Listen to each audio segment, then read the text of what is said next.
let's take a look at the Ed Donatel thing. What are you doing this offseason? Are you firing Donatel and changing the scheme?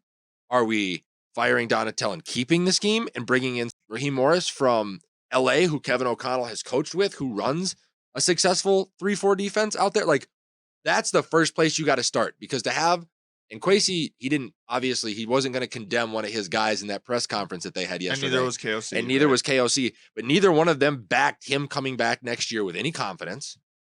And on top of that, you have to take into consideration that when asked if it was a missed opportunity, neither one of the Kwesi even agreed, yeah, we missed some opportunities this year by not playing the caliber of defense that this team is capable of. So let's start right there. I think the unfortunate truth about our defense this year was because of how bad our defensive secondary was, it forced our defense to play a very specific way, and it didn't give us a whole lot of variety to surprise offenses with different looks or have different things available, right?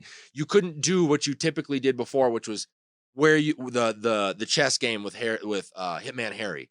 You didn't have the ability to put anybody out or send corner blitzes or send linebackers, because you needed all of them in coverage, knowing how bad the defensive secondary was. And you called that at the beginning of the year this year. Yeah, but also pressure helps your poor defensive secondary. I would agree with that. So that's the thing, is if you do have a poor defensive secondary, blitz, you can't rush 3 and say, yeah, you guys got to cover for 4 seconds. And that's exactly what Brian's point is. Yeah. Right. I don't even think the personnel in the defensive secondary is actually that bad. I think it's atrocious. I think the scheme itself made them look worse. So you're rushing 3, you're leaving the middle of the field wide open. Yeah. That's easy throwing lanes for even Daniel Jones, yep, right? Yep. I would take a step back and say, okay, Ed, you're going to meet with KOC now. Mm-hmm. You're going to have some input from an offensive standpoint. This is what frustrates me, and this is what makes my offense difficult to run. Mm-hmm. You're going to combine that with what you know about your 3-4 bend, don't break, play coverage, play 3, play 4 over the top, and you basically have a year. If we finish below 17th, second half, yep. if we finish below 17th in these categories, these are your metrics to hit. If you don't hit them, you're gone. Your walking papers will be delivered to you the Monday after week 18. And I don't disagree with that. Because we knew the scheme didn't fit who we had. We knew that as fans, right? And then we go into it and going, well, they're not covering. It's like, because they're not coverage guys, or like, you know what I mean? No, like, I would Daniil Hunter dropping in coverage. I'm sorry, that's just not a little tough. And but that is something with his athleticism that he can do. You know what I mean? Like with time. Totally agree. And I know everybody thinks it's a snap thing. They've been playing football their whole lives. How different can it be? Learning where your eyes have to be is. You change positions, and learning where your eyes got to be is a 6-month process. I mean, from rushing off the edge to covering a running back in the slot is quite a different task.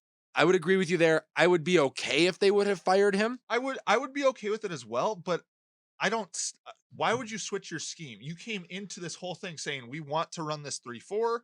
We know it's going to take a couple years to bring in the personnel and do it correctly, and then after one bad year, you just go, yeah, we're going back to the 4-3. That to me seems like I wouldn't change the system. Okay. I would be okay with changing the coach. I would be as well. Like if Kevin O'Connell if KOC calls Sean McVay and is like, hey, listen, I know you were kind of uncommittal to what your future with the Rams looks like. Morris has been looking for opportunities.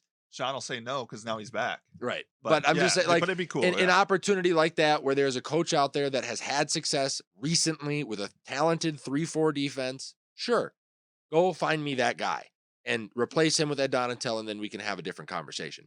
But I'm okay with hanging on to him for now. I don't have any, necessarily any major gripes if you bite down for one more year before making a decision, because you're right, personnel is going to dictate.